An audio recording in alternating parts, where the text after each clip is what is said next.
할렐루야.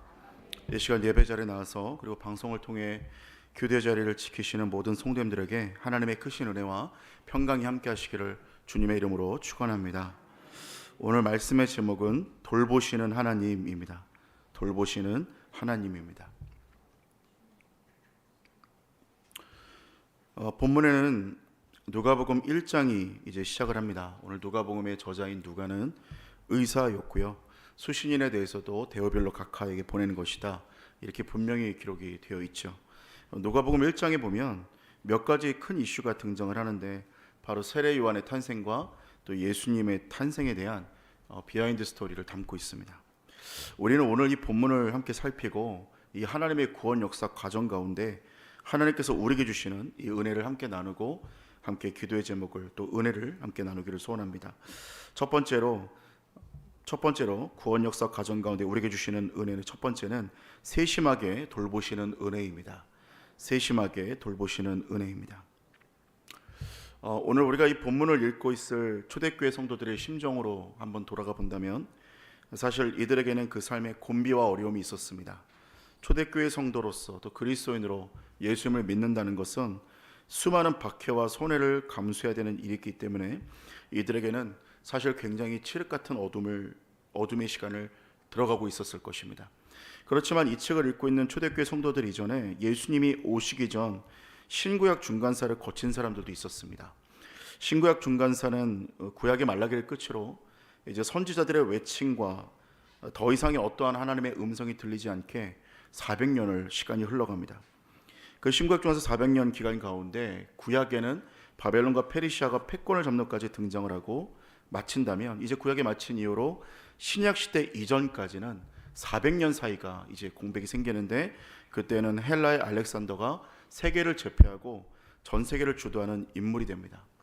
당시에 유대 또한 헬라 문화권 아래 들어갔기 때문에 그 가운데서 이들은 나름대로 굉장히 압제가 있었고 하나님의 음성이 더 이상 들리지 않는 그런 삶을 살아가고 있었습니다.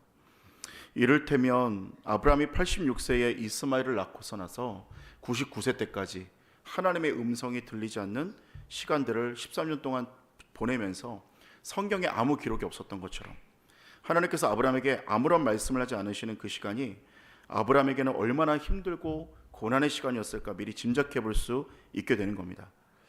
사실 우리도 그렇지 않겠습니까? 우리도 여러 가지 고난이 있는 것까지는 그러려니 하고 버티겠는데, 그때에 하나님이 아무것도 하지 않으시는 것 같은, 하나님의 음성조차 들리지 않는, 그럴 때는 얼마나 힘든 시간이겠습니까?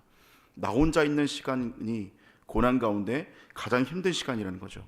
근데 여러분, 오늘 아브라함도 그러한 고난의 시간을 겪었겠지만 하나님께서 그렇다고 해도 아브라함을 떠나시거나 잊으신 것이 아니라 그 기간 동안에 하나님께서 신실하게 하나님의 일을 준비하고 계셨음을 우리는 볼 수 있습니다.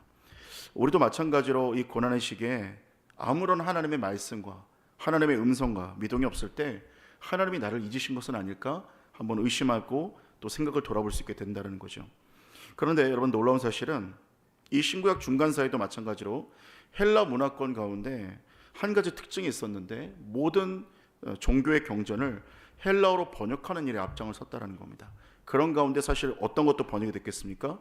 이 구약도 헬라어로 번역이 되고, 이렇게 성경이 헬라어로 번역이 되어서 훗날에 헬라 영역권에 있는 사람들에게 구약이 들어갈 수 있는 아주 중요한 기회가 되게 되었다는 것이에요. 여러분, 오늘 이것을 보았을 때 하나님의 세밀한 계획과 세심한 역사가 있음을 우리는 볼 수 있는 것입니다. 여러분, 우리는 마찬가지로 우리의 삶에도 하나님의 도우심과 계획이 없는 것 같이 여겨지지만 하나님의 손길은 전혀 우리를 떠나지 않고 우리를 돌보고 계신다는 사실을 믿으시는 저와 여러분 되기를 주의 이름으로 축원합니다. 오늘의 첫 본문에 보니까 세례 요한의 탄생이 등장을 합니다. 5절에 보니 세례 요한의 탄생의 배경을 이렇게 얘기하는데, 유대왕 헤롯 때에 아비야 반열에 제사장 한 사람이 있었으니 이름은 사가랴요, 그의 아내는 아론의 자손이니 이름은 엘리사벳이라, 이렇게 말하고 있어요. 아비야 반열에 제사장이 있는데 사가랴라고 말하고 그의 아내 이름이 엘리사벳이다, 이렇게 말하고 있어요. 사실 이 본문의 배경을 살펴볼 수 있기 위해서 우리가 말라기 마지막 장에 보면, 마지막 장 마지막 절에 보니까 이렇게 말합니다. 보라, 여호와의 크고 두려운 날이 이르기 전에 내가 선지자 엘리야를 너에게 보내리니 그가 아버지의 마음을 자녀에게로 돌이키게 하고 자녀들의 마음을 그들의 아버지에게로 돌이키게 하리라. 돌이키지 아니하면 두렵건대 내가 와서 저주로 그 땅을 칠까 하노라 하시니라 말씀하고 있어요. 구약의 마지막에 선지자 엘리야에 대해서 이야기를 하는데 이 사람이 바로 누구냐면 오늘 누가복음 첫 번째로 등장하는 세례 요한의 탄생, 그러니까 이 세례 요한을 예언하고 있는 겁니다. 그러니까 구약의 마지막에 하나님께서 누가 올 것이다, 바로 엘리야가 너희들에게 와서 너희들의 마음을 아버지께로 돌이키고 회개하게 하고 바른 길로 인도할 것이다, 이렇게 얘기했는데 오늘 신약의 첫 시작이 세례 요한이 탄생함으로 그 약속의 신실함을 증명하고 있는 것을 보게 된다는 것입니다. 신구약 중간서 400년 동안 이스라엘 백성들은 하나님이 우리를 떠나셨구나, 아무 소리도 들리지 않는구나, 끝났구나, 이렇게 생각을 했었겠지만 사실은 그 시간 동안 하나님은 신실하게 인도하고 계셨고, 그리고 구약의 마지막에 엘리야를 보낼 것이다, 이 말에 하나님께서는 신실하게 응답하시며 오늘 누가복음 1장에 세례 요한을 등장시키고 있는 모습을 볼 수 있게 된다는 것이에요. 여러분, 오늘 우리도 마찬가지 아니겠습니까? 하나님이 일하고 계시지 않는 것 같은 이 순간에도 하나님은 신실하게 당신의 일을 이루시고 우리를 향한 언약을 이루고 계신다는 것을 믿으시기를 주의 이름으로 축원합니다. 예수님이 말씀하셨습니다. 뭐라고 말씀하셨습니까? 날아가는 새들도 먹이고 들풀도 입히는데 하물며 너일까 보냐, 이렇게 우리에게 말씀하시면서 너희들은 그저 먼저 그 나라와 의를 구해라, 아무것도 하지 말고 먼저 나라와 의를 구해라, 그리하면 너희들이 걱정하는 이 모든 것 내가 너희들에게 더해주겠다, 이렇게 말씀하고 있는 거예요. 여러분, 그러니까 이 말이 무엇입니까? 내가 너희들을 세밀하게 돌보고 있으니 이제 다른 것들로 인해 걱정하지 말아라. 내 도움의 손길은, 내가 너희들을 돌보는 손길은 조금도 떠나지 않고 세밀하게 너희들을 향하여 이어져 나가고 있다고 말씀하고 있는 거예요.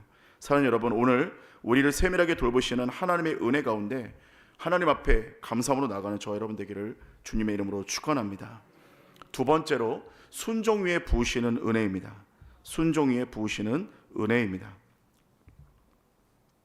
38절의 말씀을 보니까 마리아가 이르되 주의 여종이오니 말씀대로 내게 이루어지이다매 천사가 떠나가니라, 이렇게 말씀을 하고 있어요. 여러분, 그러니까 오늘 마리아가 주의 여종이오니 내게 말씀대로 내게 이루어지이다, 이 말은 정말 하나님을 기쁘시게 하는 순종이었습니다. 근데 사실 이 순종은 어떤 순종의 의미가 있겠습니까? 먼저 이 순종에 담겨져 있는 의미는 하나님을 전적으로 신뢰하는 믿음이었어요. 히브리서 11장 6절에 보니까 믿음이 없이는 기쁘시게 하지 못하나니 하나님께 나아가는 자는 반드시 그가 계신 것과 또한 그가 자기를 찾는 자들에게 상 주시는 이 시험을 믿어야 할지니라. 히브리서 11장 6절에 이렇게 말씀을 합니다. 그러니까 믿음이 없이는 기쁘시게 할 수 없다는 겁니다. 하나님께 나아가는 자는 반드시 하나님이 계신 것, 그리고 그를 찾는 자들에게 상 주시는 분이라는 것을 믿어야 한다, 이렇게 말씀을 하고 있는 거예요. 예전에 한 고개사가 절벽에 외줄타기를 하고 있었습니다. 외줄타기 하는 모습을 보면서 수많은 사람들이 박수와 갈채를 하기 시작했습니다. 그러면서 수많은 찬사를 하는 겁니다. 당신은 정말 전 세계에서 가장 외줄을 잘 타는 사람입니다. 정말 이 절벽 가운데서도 이렇게 완벽하게 탈 수 있다는 것은 정말 대단한 일입니다, 이렇게 찬사를 하고 있는데 고개사가 그때 이제 질문을 하는 거죠. 여러분은 제가 여러분을 업고서도 이 줄을 탈 수 있는 것을 믿으십니까? 그러니까 다들 뭐라고 대답을 하냐면 네, 믿습니다, 이렇게 소리를 쳤어요. 자, 그래서 다시 말하기를, 그러면 이 중에 믿는 분들은 제 등에 업히십시오. 제가 여러분을 업고 이 절벽에서 외줄을 타겠습니다, 이렇게 얘기하니까 아무도 나서지 않고 꿀먹은 벙어리처럼 조용해졌다는 겁니다. 그런데 갑자기 이 찬물 끼얹은 분위기에서 하나이가 나서서 용감하게 등에 업혀서 끝까지 다녀오게 됐습니다. 이제 다녀오고 난 후에 이 아이의 용기에 놀라서 사람들이 도대체 어떻게 그렇게 할 수 있는가 물었습니다. 무섭지 않았니? 야, 너 정말 대단하구나, 이렇게 얘기했는데 이 아이가 이렇게 대답을 했다는 거예요. 저는 하나도 무섭지 않았어요. 저는 이 고개사의 아들입니다. 저는 아빠가 끝까지 다녀올 것을 제가 지금까지 보면서 한 번도 의심해 본 적이 없었고요, 끝까지 다녀올 것을 굳게 믿기 때문에 아빠를 신뢰함으로 업힐 수 있었습니다, 이렇게 대답을 했다는 거예요. 여러분, 오늘 하나님을 신뢰한다고 말하지만 하나님을 신뢰하는 것 사실은 쉬운 일이 아닙니다. 당시 이 마리아도 마찬가지였다는 거죠. 율법에서는 약혼한 사이에서 약혼한 여인이 만약에 아이를 임신하게 되면 죽음에 처해야 되는 엄중한 벌이었어요. 그렇기 때문에 아무리 성령에 잉태되었다고 해도 사람들은 그것을 모르지 않겠습니까? 그러니까 마리아는 그야말로 생명을 걸어야 했던 상황이었어요. 그러니까 주의 여종이오니 내게 말씀대로 이룰 것입니다라는 고백은 예수님이 내 안에 성령으로 잉태될 것을 나는 믿습니다. 아멘입니다. 그렇게 말했지만 사실 이게 그냥 말처럼 쉽게 되는 고백이 아니었다는 거예요. 그것을 믿습니다가 아니라 내가 이것 때문에 죽더라도 아멘입니다예요. 그러니까 믿음으로 나는 끝까지 주님을 신뢰하겠다라는 고백이에요. 여러분, 오늘 믿음으로 신뢰한다라는 것은 그냥 그렇게 그냥 그것을 믿습니다 수준이 아니라 어떠한 상황과 환경 가운데서도 나는 하나님을 끝까지 믿습니다. 어떤 일이 벌어질지라도 그럼에도 불구하고 하나님은 선하시다는 것을 믿습니다. 여러분, 이것이 진짜 믿음인 줄로 믿습니다. 창세기 22장에 보니까 아브라함이 이삭을 바치라 할 때 아브라함에게도 얼마나 속으로 많은 말이 있었겠어요.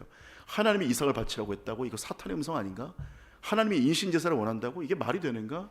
아니 정말로 이삭을 주셨는데 다시 뺏는 게 말이 되는가? 여러분, 아브라함도 얼마나 많은 의구심을 할 수 있었겠습니까? 그럼에도 불구하고 아브라함은 하나님이 말씀하시면 무슨 일이 있어도 일단 아멘인 거예요. 왜냐하면 하나님은 선하시다는 믿음이 있었기 때문에 그렇다는 것입니다. 사랑하는 성도 여러분, 오늘 하나님의 말씀이 떨어지면 하나님 말씀은 우리에게 절대로 악하게 하는 법이 없고 우리를 선하게 인도하시는 하나님의 음성인 줄로 믿습니다. 마치 신구약 중간사를 지나가던 아까의 그 이스라엘 백성들, 그리고 로마의 압제를 견뎌내거든 그리스도인들에게 이 시대 가운데 도저히 풀리지 않는 인생의 숙제와 어려운 가운데 또 우리 성도들에게 정말 인생에 풀리지 않는 숙제와 이 어려운 가운데 질문이 무엇이겠습니까? 그럼에도 불구하고 하나님을 신뢰할 수 있겠느냐? 지금 이 어렵고 힘든 상황 가운데 하나님이 말씀하지 않는 것 같은 상황 가운데서도 하나님이 너희를 돌보고 있고 지금 이 상황 가운데서도 하나님을 믿고 의지하면 하나님이 일하실 것이라는 것을 너희는 끝까지 신뢰할 수 있겠느냐? 하나님은 물어보고 계신다는 거예요. 여러분, 오늘 이 고백으로 주님 앞에 나아가시는 저와 여러분 되기를 주님의 이름으로 축원합니다. 마지막 세 번째로는 사명으로 나아가게 하시는 은혜입니다. 사명으로 나아가게 하시는 은혜입니다. 오늘 15절과 17절의 말씀 보니까 세례 요한의 사명이 열거가 되죠. 이는 그가 주 앞에 큰 자가 되며 포도주나 독한 술을 마시지 아니하며 모태로부터 성령의 충만함을 받아 이스라엘 자손을 주 곧 그들이 하나님께로 많이 돌아오게 하겠습니다. 그가 또 엘리야의 심령과 능력으로 주 앞에 먼저 와서 아버지의 마음을 자식에게 거스르는 자를 의인의 슬게 돌아오게 하고 주를 위하여 세운 백성을 준비하리라 말씀을 하고 있습니다. 여러분, 오늘 세례 요한의 사명이 열거되는데 우리는 사명이라고 하면 마치 뭔가 짐 떠넘기고 힘든 일을 시키는 것 같다고 생각이 들지만 성경에서 말하는 사명에 대한 부분은 정의는 그렇지가 않습니다. 성경에서 사명을 준다라는 것은 소망과도 같습니다. 사명을 준다라는 것은 이제 일으키시겠다라는 겁니다. 회복을 주겠다라는 겁니다. 여러분 한번 보시면 모세에게도 사명 주셨습니다. 일 떠맡기겠다는 얘기가 아니죠. 80세에 모세를 불렀다는 것은 그 한 개인을 이제부터 내가 너를 일으킬 것이고 내가 너를 쓰겠다라는 소망이고 이스라엘에게도 은혜와 소망을 주시는 것이었습니다. 이사야 한 사람을 부르실 때에도 이사야 한 사람을 소망을 주셨을 뿐만 아니라 이스라엘에게도 큰 은혜와 소망을 주신 것입니다. 엘리야 한 사람을 부르실 때에도 엘리야 한 사람에게 소망을 주신 것뿐만 아니라 이스라엘 전체에게 소망을 주셨다는 것을 볼 수 있게 되는 겁니다. 그러니까 고로 사명이란 그 사람을 일으키고 회복시키겠다는 하나님의 음성이고 그 사람을 통해 공동체를 세우겠다는 하나님의 크신 사랑을 말씀하고 있는 겁니다. 여러분, 오늘 우리에게도 하나님이 사명 주기를 원하시는 줄로 믿습니다. 그런데 왜 사명 주기를 원하세요? 사명을 주시는 이유는 다시 한 번 더 절망 가운데 있는 사람들에게 소망을 주고 그 피곤한 무릎을 일으켜 세우는 것에 있어 하나님의 목적이 있는 줄로 믿습니다. 이사야 40장 29, 31절의 말씀에 이렇게 말씀하는데요. 피곤한 자에게는 능력을 주시며 무능한 자에게는 힘을 더하시나니 소년이라도 피곤하며 곤비하며 장정이라도 넘어지며 쓰러지되 오직 여호와를 앙망하는 자는 새 힘을 얻으리니 독수리가 날개치며 올라간 것 같을 것이요 다른 박지라 해도 곤비하지 아니하겠고 걸어가도 피곤하지 아니하리로다. 사랑하는 성도 여러분, 하나님이 우리에게 사명을 주시는 것, 그것은 절망 가운데 있는 우리를 일으키시고 마치 너무나 오랜 시간 하나님을 기다리시고 하나님의 돌봄이 없는 것 같은 이 어려운 시간 가운데서 하나님 찾아오셔서 사명을 부어주시고 아니야, 그렇지 않다, 내가 너를 돌보고 있고 나는 너에게 소망을 주기를 원한다 말씀하시는 하나님의 세심한 배려와 돌봄인 줄로 믿습니다. 오늘 이 한날도 우리를 잊지 않으시고 우리에게 소망 주시기를 원하고 우리를 이끌어 나가시기를, 우리를 일으키시기를 원하는 하나님의 사랑 앞에 나아가는 저와 여러분 되시기를 주님의 이름으로 축원합니다. 기도하시겠습니다. 사랑의 하나님, 오늘 우리를 인도하시고 영적인 은혜로 붙들어 주심에 감사를 드립니다. 오늘 이 한날도 주님의 말씀을 따라가게 하여 주시고 주의 성령의 충만한 은혜 가운데 나아가는 복된 은혜가 있도록 인도하여 주시옵소서. 하나님의 돌보심을 우리가 기억하고 하나님의 역사하심을 우리가 의지하기를 원합니다. 특별히 성령 하나님의 거룩한 역사와 능력이 우리 가운데 충만하게 일어나게 하시고 하나님과 함께 동행하는 복된 은혜가 오늘 이 한날 이루어지게 하여 주시옵소서. 이 시간 하나님 앞에 귀한 예물 드린 손길들이 있습니다. 11조 감사원금, 1천문제와 선원금 올린 모든 성도님들마다 크신 은혜가 있게 하여 주시고 하늘의 신령한 은혜, 땅이 기름진 복이 충만하게 부어지게 하여 주시옵소서. 오늘 이 새벽도 우리에게 승리해 주실 것을 믿사옵고 감사드리며 우리 주 예수 그리스도의 이름으로 기도합니다. 아멘.